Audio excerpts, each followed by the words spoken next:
नागपुर के हुड़केश्वर इलाके में ऑनलाइन उत्पीड़न से परेशान एक 18 वर्षीय युवती ने आत्महत्या कर ली। मृतका खुशी संजय गिरी ने 9 मार्च को अपने घर में फांसी लगाकर जान दे दी। शुरुआत में मामले को आकस्मिक मृत्यु माना गया था, लेकिन मोबाइल चैट और स्क्रीनशॉट्स से खुलासा हुआ कि घोस्ट और सृष्टि आईडी से एक अज्ञात व्यक्ति उसे अश्लील और उकसाने वाले वीडियो भेज रहा था। पुलिस के मुताबिक मानसिक उत्पीड़न के कारण ही युवती ने यह कदम उठाया। आरोपी के खिलाफ आईटी एक्ट के तहत मामला दर्ज कर उसकी तलाश जारी है। पोलीस स्टेशन हुडकेश्वर येथे दिनांक 9/3/2026 रोजी माहिती मिळाली की जी मृतक मुलगी आहे खुशी संजय गिरी, वय 18 वर्ष, राहणार हुडकेश्वर रोड, हिने गळफास लावून आत्महत्या केलेली आहे।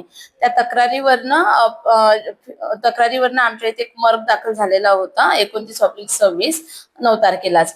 परंतु ती मर्गची चौकशी करताना मुलीचा जो मृतक मुलगी आहे तिचा मोबाईल सर्च करताना आपल्याला माहिती मिळाली की जो आरोपी आहे घोस्ट व सृष्टी नावाची आयडी वापरत असलेला, तो त्या आयडी वरनं या मुलीला वेगवेगळे सुसाईड करतानाचे म्हणजे गळफास लावून करतानाचे व्हिडिओ सेंड करत होता आणि ते व्हिडिओ सेंड करून मुलीचं सायकोलॉजिकल माइंड चेंज करून तिला आत्महत्या करण्यास प्रवृत्त त्यांनी केल्याचं आम्हाला त्या चौकशीमध्ये निष्पन्न झालं।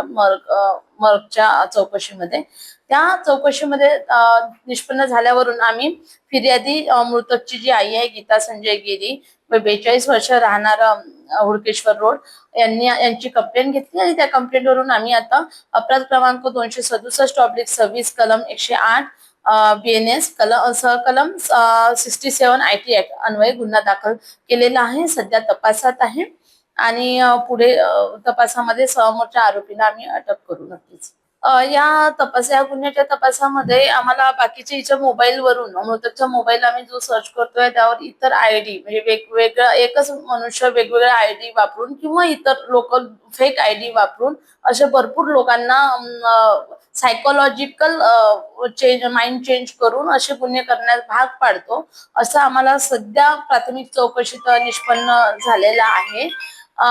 पुढे याच्यामध्ये आणखी आरोपी पण वाढतील आणि मी सर्वांना हेच आवाहन करेल की कृपया आपल्या मुलांवर लक्ष ठेवा। त्यांनी जे मोबाईल, टेलिग्राम किंवा सोशल मीडियाचे जेही कुठले इंस्टाग्राम इतर कुठल्या पण गोष्टी थ्रू असे वेगवेगळे लोक यांच्या कॉन्टॅक्ट मध्ये येतात आणि ते कधी त्यांचं माइंड चेंज करतात आणि ते कधी या गोष्टींच्या मार्गी लागून स्वतःचं आयुष्य खराब करतात आणि आयुष्याचा अंत करतात हे सांगता येत नाही। तर कृपया सर्व पॅरेंट्सला अशी विनंती आहे आणि मुलांना पण ही विनंती आहे की या सगळ्या गोष्टीपासून तुम्ही सावध राहावं।